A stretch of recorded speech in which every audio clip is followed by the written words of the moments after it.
Bear cub was trapped in a microwave oven. What this baby did was shocking. Let us know where you're watching from. If you love my content, consider supporting it with a super thanks.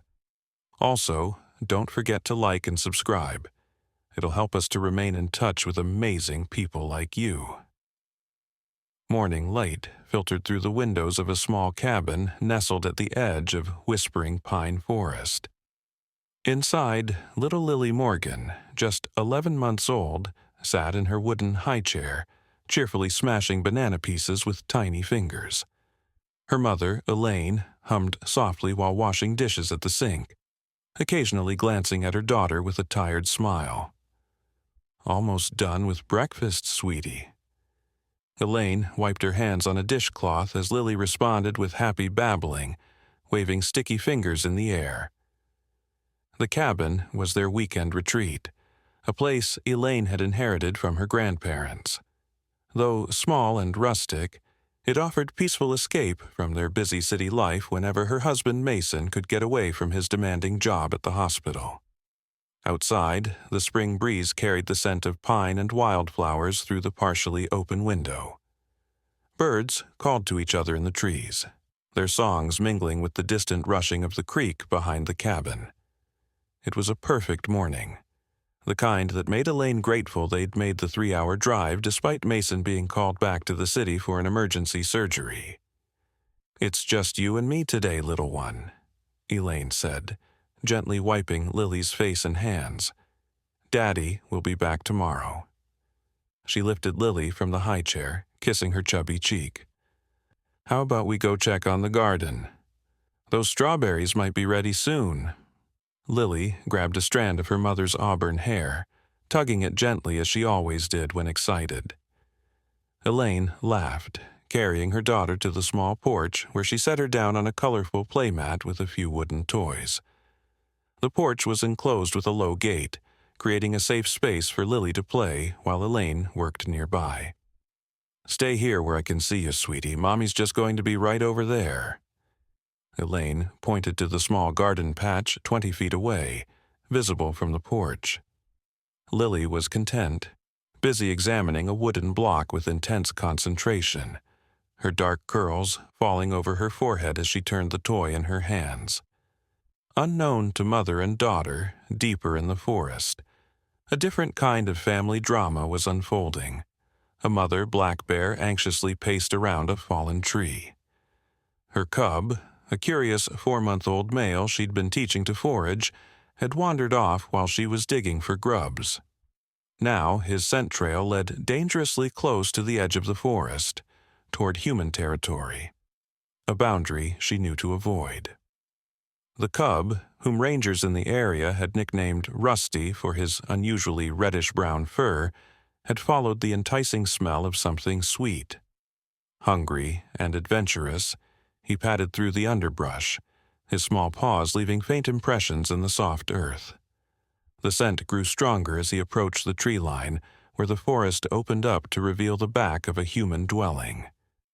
Rusty hesitated at the edge of the woods, instinct warning him to turn back. But another smell caught his attention. Something metallic and strange, mingled with the remnants of food. His curiosity overwhelmed caution as he spotted an oddly shaped object half hidden in tall grass near an old shed behind the cabin.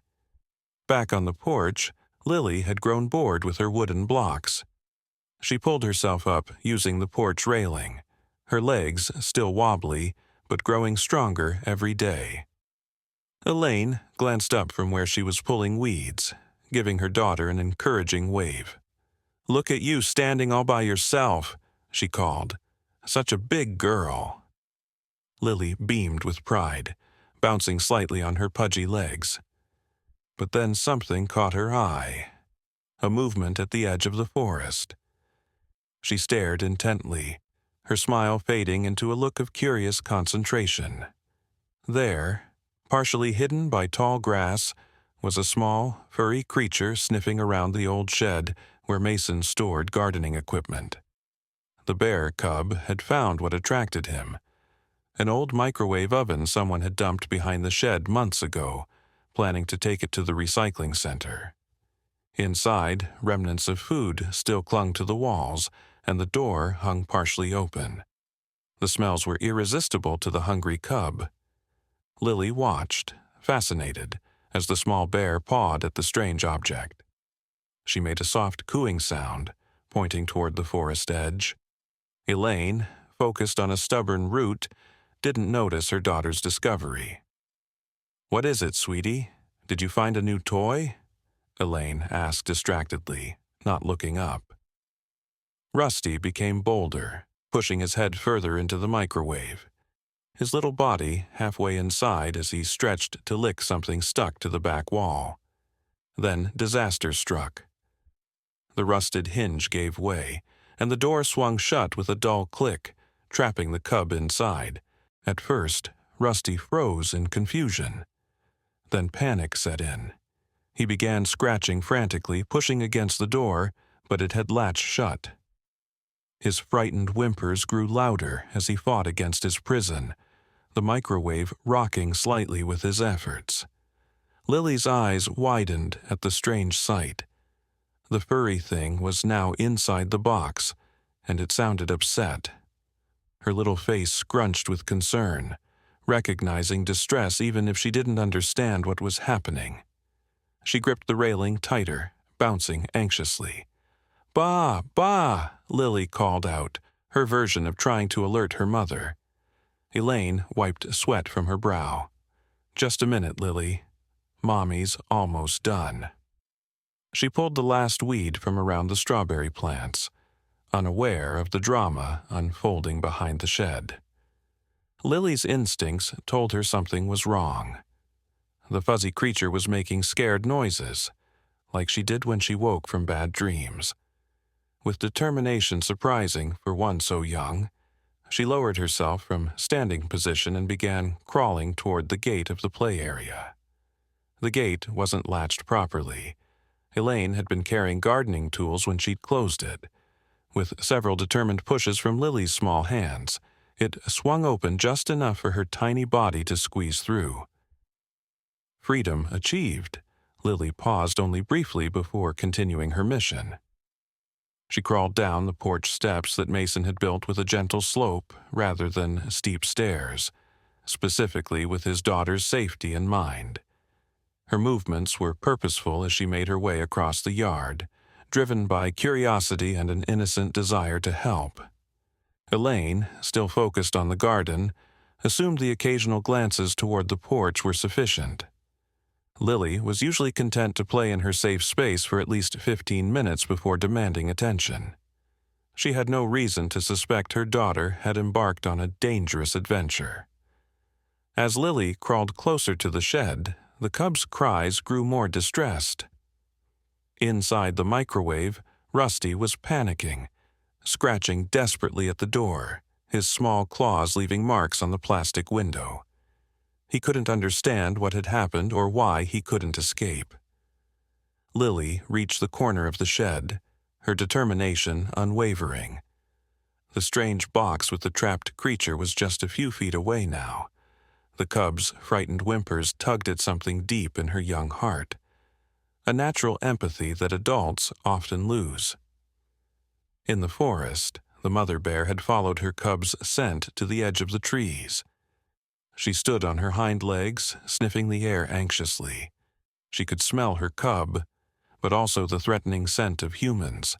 Fear and protective instinct warred within her. Approach the danger to save her baby, or wait in safer territory. For now, she paced at the tree line, torn between two powerful instincts. Unaware of the additional danger lurking in the forest, Lily finally reached the microwave. She sat back on her diaper-padded bottom, staring at the strange box with the noisy creature inside. Through the cloudy window, she could make out something dark moving frantically. Rusty sensed a presence outside his prison. He pressed his nose against the window, leaving a small foggy spot. Their eyes met. The trapped wild creature and the free human child, separated by plastic and circumstance, yet connected by an innocent curiosity that recognized no boundaries of species. Lily reached out one chubby hand and patted the door, as if trying to comfort the creature inside. The simple action, born of instinct rather than understanding, would set in motion events that would change everything. In the garden, Elaine finally stood up, stretching her back. She turned toward the porch, ready to check on Lily and perhaps prepare a snack. Her heart stopped when she saw the empty play area, the gate slightly ajar. "Lily?" she called, her voice rising with the first edge of panic. "Lily, where are you?"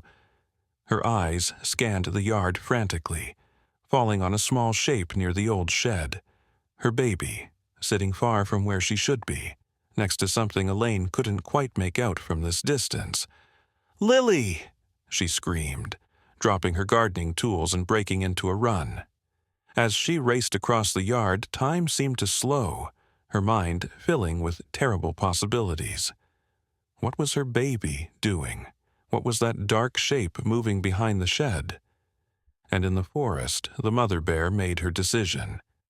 With her cub's cries growing more distressed, protective instinct won out over caution. She dropped to all fours and began moving toward the human dwelling, her powerful muscles tensing for whatever threat she might need to confront. The peaceful morning at the edge of Whispering Pine Forest had transformed in minutes. A curious baby, a trapped bear cub, a panicked mother, and an approaching mother bear. Their paths were about to collide in ways none could imagine. Elaine's feet pounded against the soft earth as she sprinted across the yard, her heart hammering against her ribs. Every maternal instinct screamed danger as she spotted her baby sitting beside what appeared to be an old appliance, the microwave Mason had promised to take to the recycling center months ago. "Lily, don't move, baby," she called, her voice cracking with fear. But Lily didn't look up. The 11-month-old was completely focused on the strange box and the creature trapped inside. Her tiny fingers had found a small indentation on the microwave door, the release button that was partially stuck due to rust and disuse. 20 yards away, at the forest's edge, the mother bear emerged from the tree line. Her dark eyes quickly located the source of her cub's distress, the strange object near the small human structure. More alarmingly, she spotted 2 humans near her baby, one small, one rapidly approaching. Her lips pulled back in a protective snarl, revealing sharp teeth designed for tearing through tough forest foods. In that moment, time seemed to fracture into slow motion. Elaine saw the bear emerge from the forest just as she was halfway to Lily. Her steps faltered as primal fear flooded her system, momentarily paralyzing her muscles. A bear, a mother bear, and her baby sitting directly between them. "Oh God," she whispered, forcing her legs to move again, run faster, reach Lily before the bear does. But nature had one more surprise in store, one that no one, human or bear, could have anticipated. Lily, oblivious to both her mother's panic and the approaching danger from the forest, continued her innocent mission of helping the trapped creature. Her small fingers pressed against the microwave's door release button. With one determined push, accompanied by a grunt of baby effort, the rusted mechanism finally gave way. The door swung open with a metallic creak. Rusty froze for a split second, blinking in the sudden light. Then, with a scramble of small claws on the smooth surface, he tumbled out of his prison, landing awkwardly beside Lily. Bear cub and human baby found themselves face to face, barely a foot apart. Elaine screamed. The mother bear roared.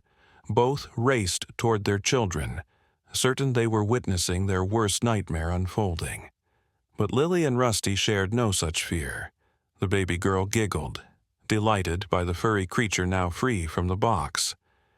Rusty, though startled by the strange, hairless cub before him, was more relieved than frightened. Neither possessed the learned fear that separated their species in the adult world. Lily reached out a pudgy hand, as naturally as she might reach for one of her stuffed toys. Rusty, still somewhat dazed from his ordeal, didn't back away. The cub sniffed curiously at her fingers, his warm breath tickling her skin. "Bah," Lily said softly, in the same tone she used when petting the neighbor's cat. From opposite directions, the two mothers closed in on their babies, their faces mirrors of identical terror. Elaine was just 15 feet away now, the bear perhaps 25. Neither would reach the children before the unthinkable happened. Rusty, responding to some primal instinct that recognized kindness, gently pressed his wet nose against Lily's palm. The baby laughed, that pure, bubbling sound of innocent joy that can melt even the hardest heart. The sound stopped both mothers in their tracks. What they witnessed defied everything they knew about the natural order. Lily, with fearless curiosity, patted the cub's head exactly as Elaine had shown her to pet nicely. Rusty responded by sitting back on his haunches, tilting his head at this strange creature who had freed him. Elaine stood frozen, torn between the desperate need to snatch her child away and the fear that any sudden movement might provoke either the cub or the approaching mother bear. The adult bear slowed her charge, confused by the tableau before her. Her cub appeared unharmed, even calm, in the presence of the human young. Her powerful nose detected no blood, no pain signals from her baby, just confusion, relief, and curiosity. For a fragile moment, all four remained in an impossible standoff, two mothers watching in disbelief as their babies engaged in an interaction that should never have happened. Then came another unexpected twist. A truck engine roared in the distance, growing louder as it approached the cabin. Mason was returning, a day earlier than planned. The sound of the engine shattered the delicate moment. The mother bear's ears twitched at the mechanical noise, a sound associated with danger. She huffed sharply a warning call to her cub. Rusty's head snapped up, instinct finally overriding curiosity. With one last glance at his strange rescuer, he scrambled to his feet and bounded toward his mother. Elaine seized her opportunity. She lunged forward, scooping Lily into her arms in one fluid motion, then backpedaled rapidly toward the cabin, her eyes never leaving the bear. The mother bear gathered her cub with a gentle but firm cuff, nudging him toward the safety of the forest. Yet she didn't immediately retreat. For several heartbeats she stood her ground, her intelligent eyes fixed on Elaine and the child who had freed her cub. Mason's blue pickup appeared around the bend in the driveway, gravel crunching under its tires. The bear made her decision, turning to lope back into the forest with her cub safely ahead of her. Just before she disappeared among the trees, she looked back once more at the human mother clutching her young. Elaine could have sworn there was something like understanding in that final glance, a moment of connection between two mothers who had both nearly lost everything. Mason jumped from his truck, alarmed by the sight of his wife standing in the yard, clutching their daughter with white-knuckled intensity, her face pale with fading adrenaline. "Elaine? What happened? Are you okay?" He rushed to her side, eyes scanning for injuries. "Bears," she whispered, her voice shaking. "A cub and its mother. Lily got out somehow and—" Her voice broke as delayed shock set in. Mason wrapped his arms around them both, feeling Elaine trembling against him. "You're safe now. I'm here." He looked down at Lily, who seemed perfectly content in her mother's arms, showing none of the distress evident on Elaine's face. "Is she hurt? Did they—" "No," Elaine interrupted, still struggling to process what she had witnessed. She wasn't hurt. She was playing with it, the cub. It was trapped in that old microwave behind the shed, and she somehow opened it. Mason stared at her in disbelief. What? That's impossible. She could have been killed. But Lily, hearing the distress in her father's voice, simply smiled and patted her mother's cheek with the same gentle touch she had used on the bear cub moments before. "Bah," she repeated softly. Mason guided his family back to the cabin, constantly glancing over his shoulder at the forest edge. Once inside, he locked the door and pulled the curtains closed. "I'm calling the ranger station," he said firmly, reaching for his phone. "They need to know there's a bear with a cub this close to the cabin." Elaine placed Lily in her playpen, hands still unsteady. "Wait," she said, surprising herself. "Something strange happened out there, Mason." "Something. I can't explain it." He paused, finger hovering over the call button. "What do you mean?" She wasn't afraid, neither of them were, Lily or the cub. Elaine sank into a chair, the events of the past hour catching up with her. The cub was trapped in the microwave, and Lily somehow got out of her play area and opened it. When I got to them, they were, it sounds crazy, but they were being gentle with each other. Mason set his phone down, concern etched on his face. He knelt beside Elaine's chair. "Honey, you've had a shock. Bears are wild animals. They're dangerous, especially mothers with cubs." "I know what I saw," Elaine insisted, looking up at him with eyes bright with unshed tears. "The mother bear could have attacked at any moment, but she didn't. It was like she understood." Mason brushed a strand of hair from her face, his expression softening. "You've been alone with Lily all weekend. Why don't you rest while I make some coffee? We can talk about whether to call the Rangers after you've had a chance to calm down." Elaine nodded reluctantly, too exhausted to argue. As Mason moved to the kitchen, she glanced at Lily, who was happily playing with her stuffed animals, seemingly unaffected by the morning's events. But something had changed. Elaine could feel it. A shift in the natural order, a connection formed that defied explanation. As the adrenaline faded, certainty grew. What she had witnessed wasn't just a lucky escape or a fluke of nature. It was something more profound. Outside, at the edge of the forest, the mother bear guided her cub deeper into the protective embrace of the trees. If bears could feel gratitude, perhaps that emotion stirred in her wild heart. Her cub was safe, saved by the most unlikely rescuer imaginable. And in the cabin, as the afternoon sun cast long shadows through the windows, none of them could guess how this strange encounter would ripple through their lives in the days to come. 3 days later, Elaine stood at the kitchen sink, mechanically washing breakfast dishes while staring out the window toward the forest edge.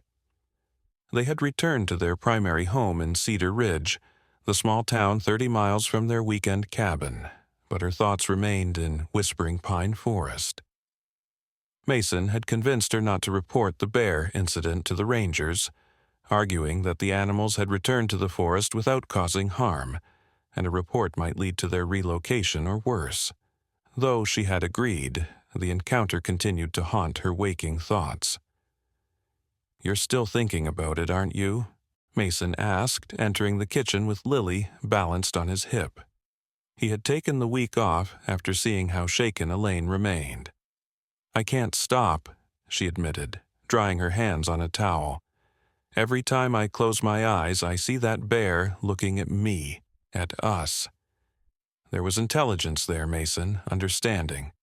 He sighed, setting Lily down in her high chair. "Bears are intelligent animals, but they're still wild. We got lucky, incredibly lucky." He placed a gentle hand on her shoulder. "Maybe we should consider selling the cabin.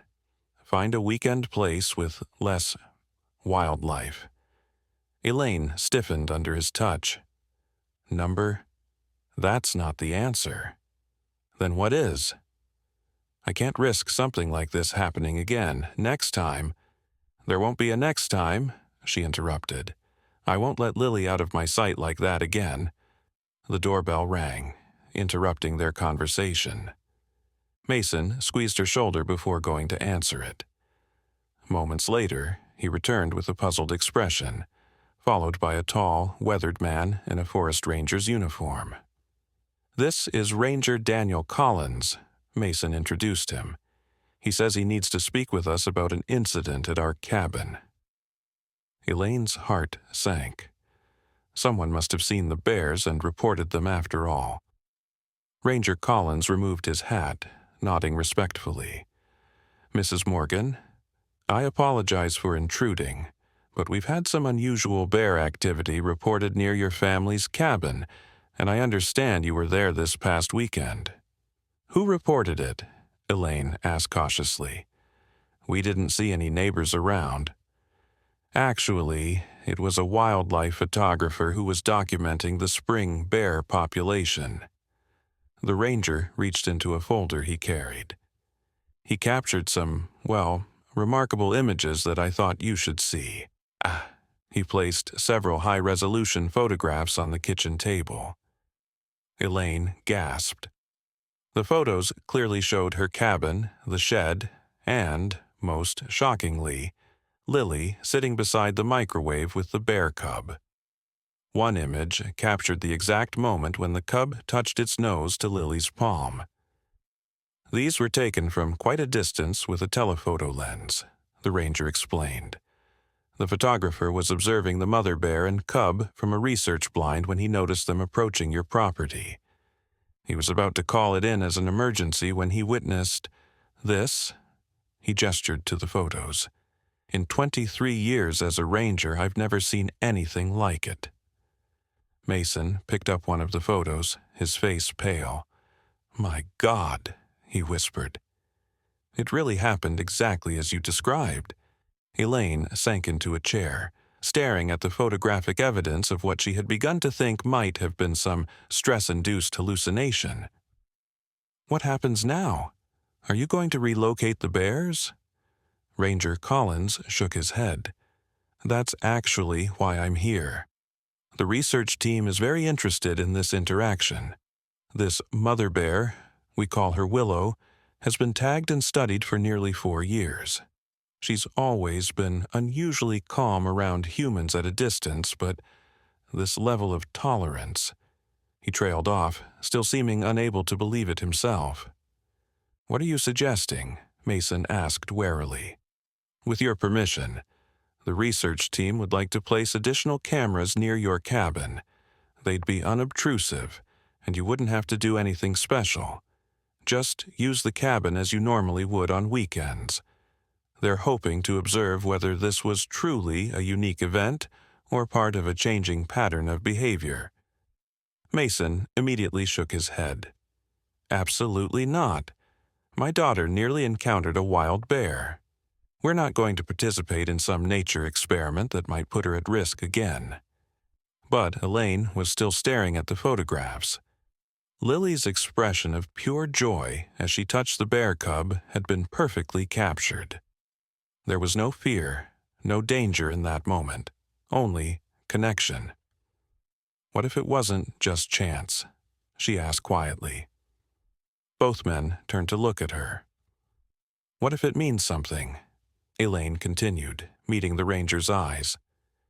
"This photographer, did he capture what happened next? When the mother bear could have attacked but didn't?" Ranger Collins nodded, sliding another photo forward.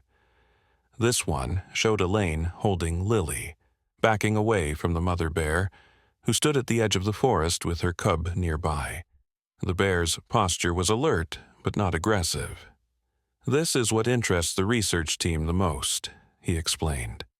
"By all normal behavioral patterns, the mother should have charged when she perceived her cub was threatened. Instead, she waited and retrieved her cub peacefully. It's exceptional behavior." Mason ran a hand through his hair, frustration evident. "So, what? You want to use our family as bait to see if you can recreate some miracle that should never have happened in the first place?" "Not at all," the ranger assured him quickly. The cameras would be recording whether you're there or not. The bears have already established a territory that includes the edge of your property. We just want to observe natural behaviors, not create artificial encounters." Lily babbled from her high chair, drawing everyone's attention. She was reaching toward the photographs spread across the table, her expression eager. "Bah," she said clearly, pointing at the image of the bear cub. A chill ran down Elaine's spine. "She remembers," she whispered. Mason looked torn between disbelief and concern. "It's just a picture of an animal. She likes animals." But Elaine wasn't convinced. She picked up her daughter, bringing her closer to the table. "Lily, who's that?" she asked softly, pointing to the bear cub in the photo. Lily patted the image with surprising gentleness. "Bah," she repeated, then made the same patting motion she had used with the actual cub. Ranger Collins watched with professional interest. "Children that young don't usually have specific memories that last more than a day or two," he observed. "But sometimes intense emotional experiences leave deeper impressions." Mason sighed heavily, recognizing the look of determination settling on his wife's face. "You want to do this, don't you?" he asked Elaine. She nodded slowly. "I think we should. Not just for their research, but for us, for Lily." She looked down at her daughter, who was still fascinated by the photographs. "Something special happened that day. I want to understand what." After further discussion and numerous safety assurances from Ranger Collins, Mason reluctantly agreed to the camera installation. The ranger promised they would receive regular updates on any significant observations and guaranteed that the research team would maintain a respectful distance. As he was leaving, Ranger Collins paused at the door. "There's one more thing you should know," he said. "The photographer who took these images, he's quite well known in wildlife conservation circles. He's already reached out to several colleagues about what he witnessed." Elaine felt a flicker of unease. "What does that mean?" "It means this story might attract attention. A human child and bear cub interacting peacefully, with both mothers present. It's unprecedented. I'd recommend preparing yourselves for some media interest once his photos become public." After the ranger left, Mason paced the living room, second-guessing their decision. Maybe we should have said no. What if reporters start showing up at the cabin? Or worse, what if people start trying to recreate what happened with their own children? Elaine watched Lily playing contentedly on the floor. "We'll deal with that if it happens, but I don't think we can hide from this, Mason. Whatever it was, luck, miracle, or just strange timing, it happened to our family for a reason." Mason stopped pacing, studying his wife with concern. "Don't read too much into this, Elaine, please. It was an extraordinary coincidence, nothing more." "Maybe," she conceded. "But what if it's the beginning of something? What if Lily has some special connection?" "Stop," Mason interrupted firmly. "That's exactly the kind of thinking that leads to bad decisions. Our daughter is wonderful but normal. Let's keep her that way." Elaine didn't argue further, but as she watched Lily laughing at her own reflection in a toy mirror, she couldn't shake the feeling that their encounter in the forest had set something in motion, something beyond their understanding. The image of the mother bear's intelligent eyes meeting hers in that final moment before disappearing into the forest stayed with her. A connection had been formed, a bridge between two worlds that were never meant to intersect, and somehow her 11-month-old daughter had been the architect of that impossible bridge. What other wonders might Lily be capable of as she grew? And, more importantly, what would the forest reveal to them when they returned to the cabin that weekend? In the quiet of their home, as evening shadows lengthened across the floor, Elaine made a silent promise to remain open to whatever came next, however impossible it might seem. Back in Whispering Pine Forest, as twilight painted the trees in shades of lavender and gold, Willow the bear led her cub to a small stream for an evening drink. Researchers monitoring her tracking collar noted that she had remained unusually close to the edge of the forest that bordered human territory, behavior that contradicted her previous patterns. What the electronic data couldn't capture was the way she repeatedly paused to sniff the air, as if searching for a specific scent, or how she gazed toward the distant cabin with what might almost be described as anticipation. Something had changed in the delicate balance between wilderness and civilization. Only time would reveal whether that change was merely a momentary aberration or the first tremor of a more profound shift in the natural order. Friday afternoon arrived with dark clouds gathering over Cedar Ridge, promising a spring storm.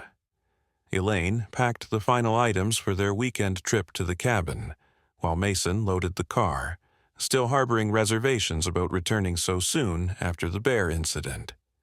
"The weather doesn't look promising," he commented, eyeing the charcoal sky as he secured Lily's car seat. "Maybe we should postpone until next weekend." "The forecast says it'll clear by tomorrow morning," Elaine replied, placing the cooler in the trunk. "Besides, Ranger Collins said they finished installing the cameras. We promised we'd maintain our normal schedule." Mason closed the trunk with a bit more force than necessary. "Our normal schedule didn't used to include participating in wildlife studies or monitoring bear behavior."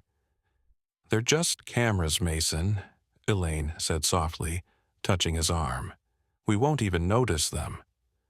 "It's not the cameras I'm worried about," he muttered, but let the subject drop as he helped Lily into her car seat. The drive to Whispering Pine Forest was quieter than usual, the tension between them punctuated only by Lily's occasional babbling and the rhythmic swish of windshield wipers battling the increasing rain. By the time they reached the gravel road leading to their cabin, water was streaming down in sheets, turning the path into a muddy obstacle course. "Great," Mason grumbled, navigating carefully through a deep puddle. "Just what we needed." The cabin emerged from the rain-blurred landscape, looking somehow smaller and more vulnerable than Elaine remembered. As they pulled up, two figures huddled under the porch overhang straightened. Ranger Collins and a slender woman Elaine didn't recognize, both wearing rain ponchos emblazoned with the Forest Service logo. "Were we expecting a welcoming committee?" Mason asked, his voice laced with sarcasm. Elaine chose to ignore the comment. "Let's get Lily inside first, then we can find out what they want." They made a dash for the porch, Mason carrying Lily wrapped in his jacket to shield her from the downpour. Ranger Collins stepped forward, his expression apologetic. "Sorry to surprise you folks," he said, raising his voice over the drumming rain. "We tried calling, but cell reception's always spotty out here." "No problem," Elaine replied before Mason could respond. "Is everything okay with the cameras?" "The equipment's all set up," the ranger confirmed. "But there's been a development I thought you should know about in person." He gestured to his companion. "This is Dr. Sophia Chen, our regional wildlife biologist." The woman stepped forward, pushing back her hood to reveal an angular face framed by short black hair streaked with silver. "Thank you for agreeing to the observation project," she said, her voice carrying a slight accent. "Your cooperation is invaluable." "Why don't we continue this inside?" Elaine suggested, fumbling with her keys as rain dripped from her hair. Once in the cabin, Mason busied himself getting Lily changed into dry clothes while Elaine made coffee. The two Forest Service employees stood awkwardly in the small living room, water pooling beneath their boots on the wooden floor. "So, what's this development that couldn't wait?" Mason asked as he returned with Lily, who was now dressed in warm pajamas decorated with cartoon bears, an ironic choice Elaine hadn't considered when packing. Dr. Chen accepted a steaming mug from Elaine with a grateful nod. First, I should tell you that I've been studying black bear behavior in this region for nearly 15 years, she began. The mother bear you encountered, Willow, has been part of our observation program since she was a yearling. Ranger Collins mentioned she's tagged, Elaine said, settling on the sofa with her own coffee. Yes, with both a tracking collar and a subdermal microchip, Dr. Chen confirmed. Which is how we know something highly unusual has occurred. Mason sat down beside Elaine, balancing Lily on his knee. What does that mean exactly? For the past 5 days, Willow has been exhibiting unprecedented behavior. Dr. Chen pulled a tablet from her bag, wiping raindrops from the screen before turning it to show them a digital map. This is her normal territory range, approximately 20 square miles, which is typical for a female with a cub. The map showed a roughly circular area marked in green, encompassing much of the forest north of their cabin. And this, she continued, tapping the screen to reveal a new overlay, is her movement pattern since your encounter last weekend. Elaine leaned forward, immediately noticing the difference. Instead of ranging widely throughout her territory, Willow's movements were concentrated in a much smaller area, directly bordering the land around their cabin. The tracking data showed she had been circling, never venturing more than half a mile into the deeper forest. She's staying close, Elaine whispered. Dr. Chen nodded, her expression serious. In all my years of research, I've never seen anything like it. Black bears typically avoid human-occupied areas, especially mothers with cubs. Yet, Willow has essentially established a new territory pattern that keeps her within proximity of your cabin. Mason's brow furrowed. Is she dangerous? Should we be concerned? Not necessarily dangerous, Ranger Collins interjected, but definitely unusual. We've had 3 different research teams reviewing the data, trying to explain it. And their conclusions? Elaine asked, already suspecting the answer. Dr. Chen closed the tablet, meeting Elaine's eyes directly. There is no scientific consensus. Some suggest she may have found a food source nearby. Others propose she's monitoring a perceived threat. But given what we witnessed in the photographs, you think it has something to do with what happened between Lily and the cub, Elaine finished for her. I'm not prepared to make that claim officially, Dr. Chen replied carefully. But unofficially? Yes, I believe there may be a connection. Lily, who had been quietly playing with the zipper on Mason's jacket, suddenly looked up at the mention of her name. Her eyes landed on Dr. Chen's tablet, and she pointed excitedly. Bah! She exclaimed, the same sound she'd made when seeing the photographs. Dr. Chen's professional detachment faltered. Has she been doing that since the encounter, saying that specific sound when reminded of the bears? Yes, Elaine confirmed, ignoring Mason's warning glance. It seems to be her word for the cub. The biologist set her coffee down carefully. Mrs. Morgan, Mr. Morgan, what I'm about to propose goes beyond our standard research protocols, but given these extraordinary circumstances, I believe it's warranted. What kind of proposal? Mason asked, his tone wary. A controlled observation session, Dr. Chen said. Tomorrow, weather permitting, we'd like to set up a secure observation blind about 50 yards from the edge of the forest. With your permission, we'd like you to spend some normal family time in your yard, as you typically would on a weekend morning. Mason was already shaking his head. You want to use us, use our daughter, to draw the bear out? Absolutely not. That's not what we're suggesting, Ranger Collins clarified quickly. The observation blind would be for you and Dr. Chen. We've already set up several remote cameras that will monitor the forest edge. You'd be completely safe inside the blind while we observe whether Willow approaches the boundary when your family is visible." "And what if she does?" Elaine asked. "What if she brings her cub?" "We observe only, Doctor," Chen emphasized. "Under no circumstances would we facilitate another direct encounter. The blind location gives us an excellent vantage point while maintaining a safe distance." Mason stood abruptly, startling Lily. "This conversation is over. We agreed to the cameras because they're unobtrusive.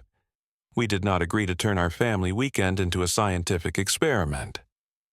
Dr. Chen didn't argue, but she did reach into her bag again.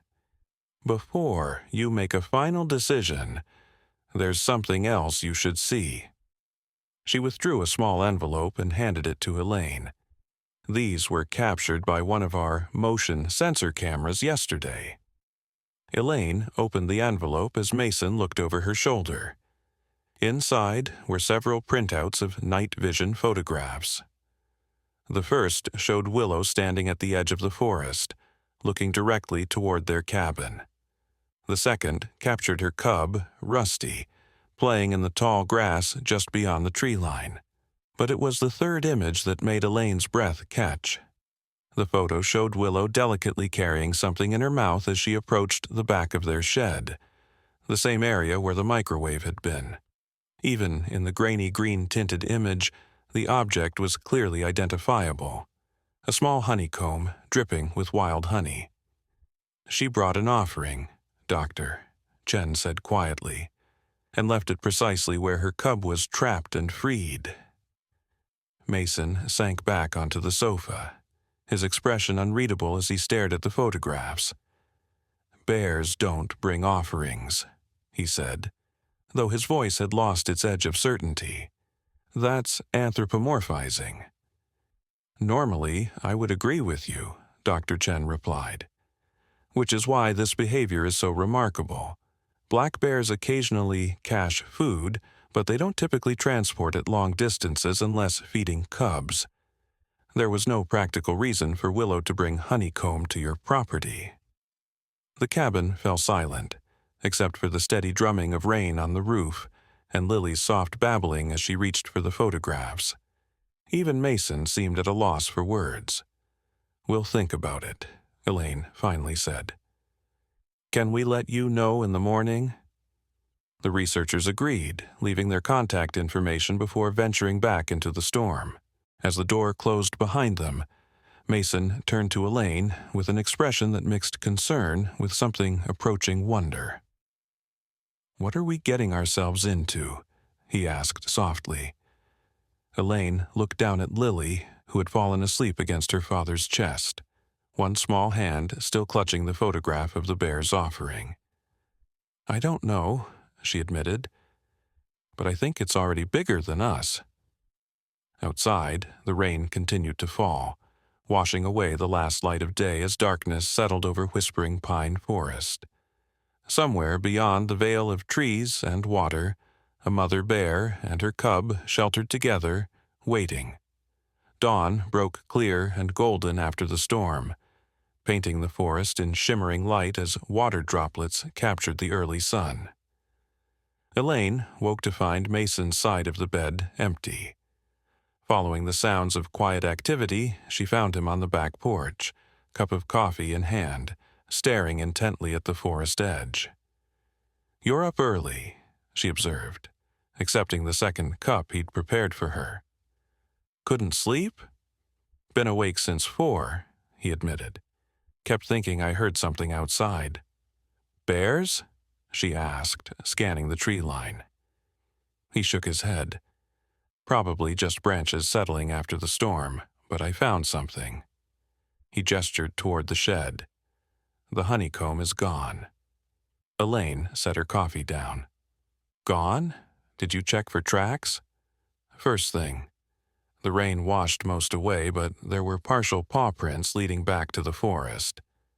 He turned to her, his expression conflicted. "I called Doctor, Chen, at first light, told her we'd do the observation.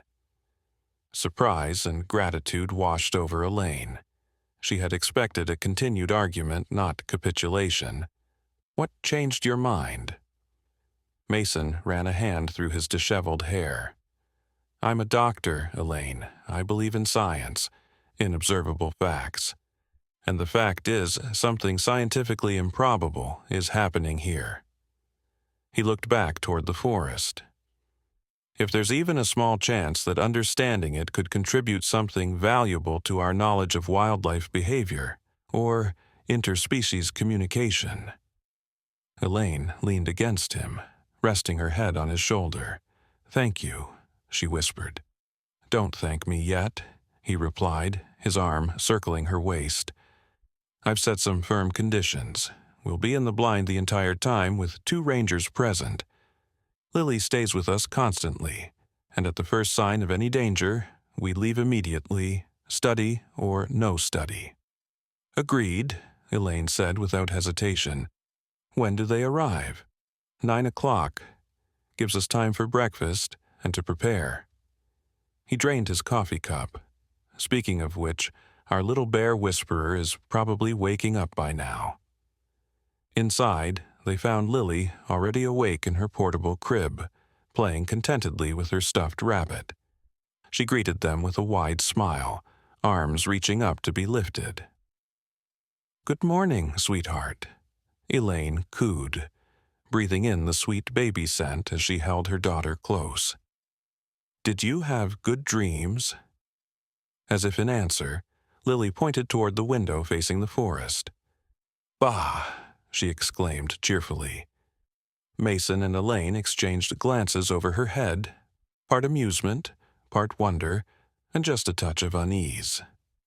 Breakfast passed in a flurry of routine activity, feeding Lily her oatmeal and bananas, cleaning up spills, discussing mundane plans for cabin maintenance.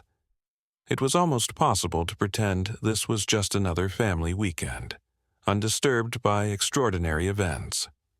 Almost. At precisely 9, a Forest Service vehicle pulled up outside. Dr. Chen emerged, accompanied by Ranger Collins and 2 assistants carrying equipment. Mason went out to meet them, while Elaine finished dressing Lily in a bright yellow outfit that would be easily visible from a distance, a detail Dr. Chen had requested. Ready for our adventure?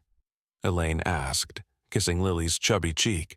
Ah, Venta, Lily attempted to repeat, giggling at her own effort.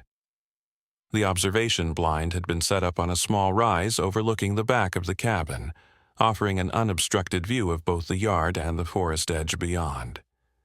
It resembled a canvas tent with narrow viewing slits, designed to hide human shapes and scents while allowing clear observation.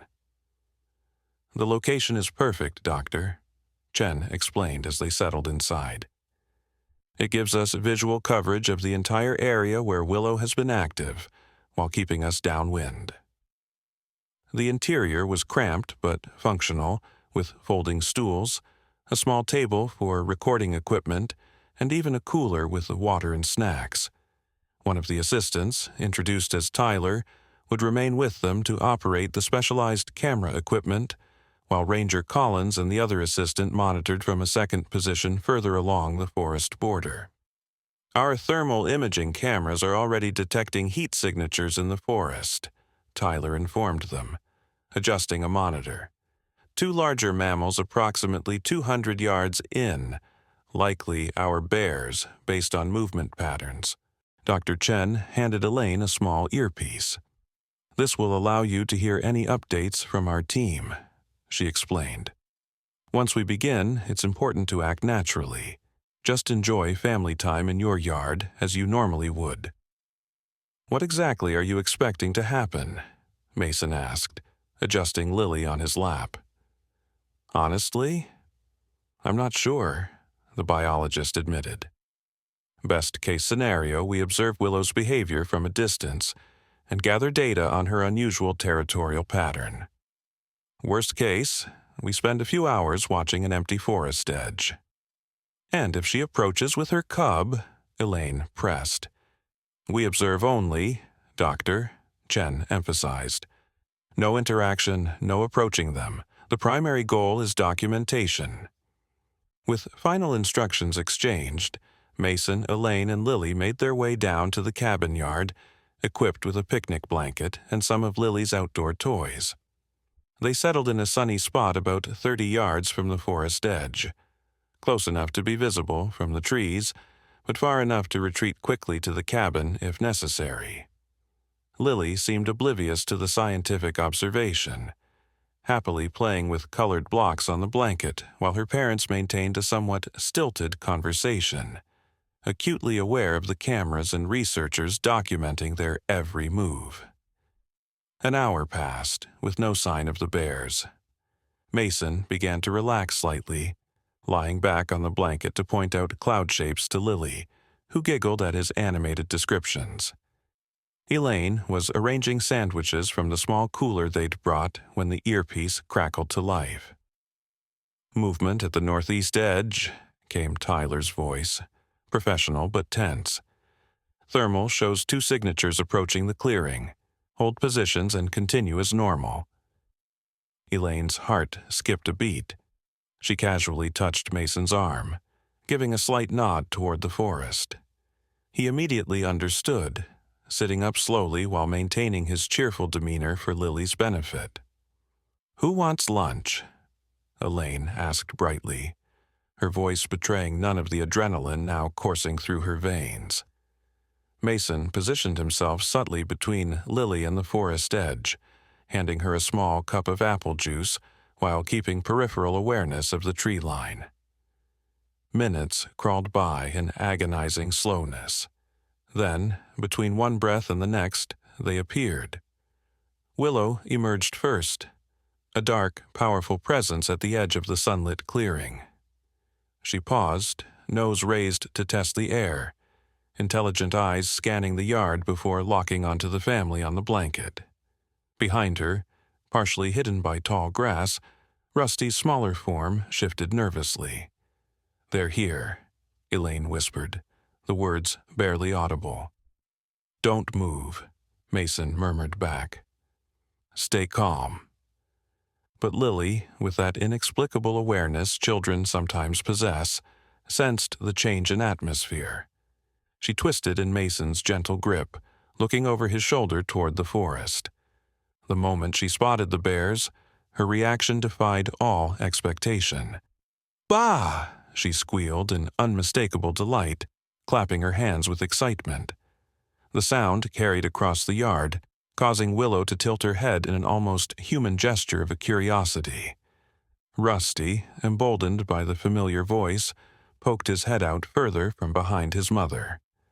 In the observation blind, Dr. Chen whispered urgently into her recorder, documenting every nuance of the encounter. Tyler's camera whirred softly, capturing high-resolution images of this unprecedented moment of recognition between species. What happened next would be analyzed and debated in wildlife research circles for years to come. Willow, after a moment of apparent deliberation, gently nudged her cub forward with her nose. Not toward the family, which would have been cause for immediate intervention, but toward a fallen log at the very edge of the clearing. Rusty clambered onto the log, now fully visible, and sat upright on his haunches in a posture that seemed almost deliberate. "It was, Doctor," Chen would later testify, as if the mother bear was deliberately presenting her cub, allowing him to be seen from a safe distance. Lily wiggled in Mason's arms, clearly wanting to approach, but Mason held firm, whispering gentle distractions while maintaining an iron grip on his daughter. Elaine reached for her phone, needing to document this moment personally, beyond the scientific cameras. "Slowly," Mason cautioned. "No sudden movements." For nearly 10 minutes, this tableau held, human family and bear family regarding each other across an expanse of grass and unspoken understanding. Willow never advanced further into the clearing, maintaining her position at the boundary between wilderness and human domain. Rusty occasionally dropped to all fours to sniff at something interesting, but always returned to his perch on the log, his curiosity about the human cub evident even to the untrained observers. In the forest behind them, a branch snapped loudly, likely broken by another animal passing through. The sound shattered the delicate moment. Willow immediately stood at attention, assessing the new potential threat. With a soft huff to her cub, she turned back toward the forest depths. Rusty followed obediently, though he paused once to look back, as if committing the strange hairless creatures to memory. Then they were gone, melting into the dappled shadows as silently as they had appeared. In the observation blind, Dr. Chen sat in stunned silence, her recorder still running. Tyler continued snapping photographs of the now empty forest edge, as if unable to accept that the extraordinary encounter had ended. "Holy shit," he finally whispered, eloquently summarizing what everyone was thinking. The earpiece crackled again.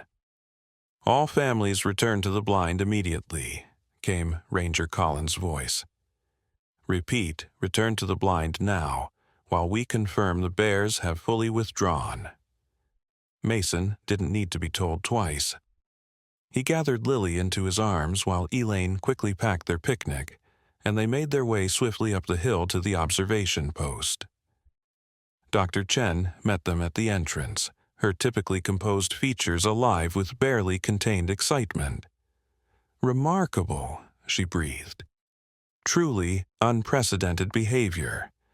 The deliberate presentation posture, the maintained boundary respect, the mutual observation period." She was already reviewing footage on Tyler's camera.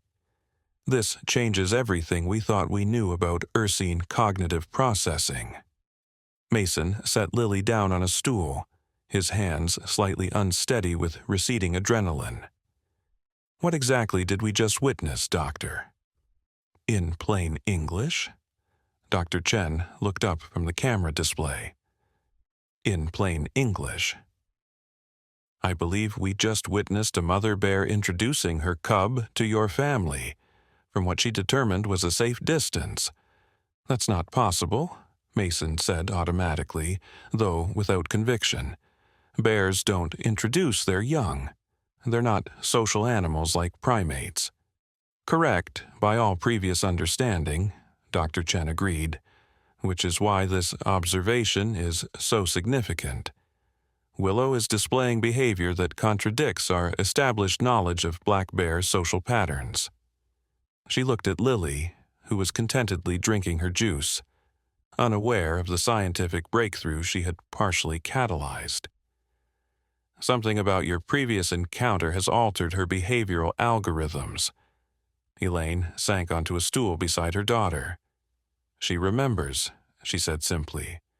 "They both do." Dr. Chen nodded. "Memory alone doesn't explain this, though. Black bears certainly have excellent memory, especially regarding food sources or threats. But this wasn't food-seeking or threat-response behavior. This was—" She hesitated, clearly reluctant to use a term that might sound unscientific. "Communication," Elaine supplied. "Perhaps," the biologist allowed. "Or, at least, an attempt at some form of controlled interaction." Ranger Collins entered the blind, slightly breathless from his jog around the perimeter. "Bears are definitely retreating deeper into the forest," he reported. "Thermal signature is already 200 yards out and moving steadily away." "What happens now?" Mason asked. Dr. Chen closed her notebook, her expression thoughtful. "Now we analyze what we've observed, compare it against known behavioral patterns, and prepare a preliminary report for peer review." She smiled faintly at their blank expressions. "And for you, life returns to normal, except for our cameras continuing their silent watch." But as they made their way back to the cabin, Elaine knew there would be no return to normal. Not after what they had witnessed. Not after seeing the intelligent purpose in Willow's eyes, or the curious recognition in her cub's posture. something profound had changed in their small corner of the world. A boundary crossed, a connection formed, and at the center of it all was Lily, whose innocent intervention had somehow bridged two worlds that had evolved to fear each other. That night, after Lily had been tucked into her crib, Mason and Elaine sat on the porch, watching stars emerge above the forest canopy. The events of the day had left them both quietly contemplative. "Do you think it will happen again?" Elaine asked softly. "Will they come back tomorrow?" Mason took her hand, his thumb tracing gentle circles on her palm. "I don't know. Part of me hopes not, for everyone's safety. But another part," he trailed off, searching for words, "wants to understand," she finished for him. "Yes." He looked toward the dark outline of the forest. "We're witnessing something science can't fully explain yet. As a doctor, that's both terrifying and exhilarating." Elaine leaned her head against his shoulder. "It's changing how you see things, isn't it?" "Maybe," he admitted. "I've spent my career believing in clear boundaries, human and animal, rational and instinctual. But today," he shook his head slightly, "today made me wonder if those boundaries are more permeable than we think." A comfortable silence fell between them, broken only by the chorus of spring peepers beginning their nightly serenade from the nearby creek. From inside the cabin came the soft sounds of Lily mumbling in her sleep, perhaps dreaming of her unusual friend. Neither of them could know that miles away, in a university laboratory, Dr. Chen was already uploading their footage to a secure server, where it would soon capture the attention of wildlife researchers around the world. Or that within days the quiet scientific observation of Whispering Pine Forest would expand into something far larger and more complicated than any of them had anticipated. For now, there was just the night, the stars, and the forest keeping its secrets,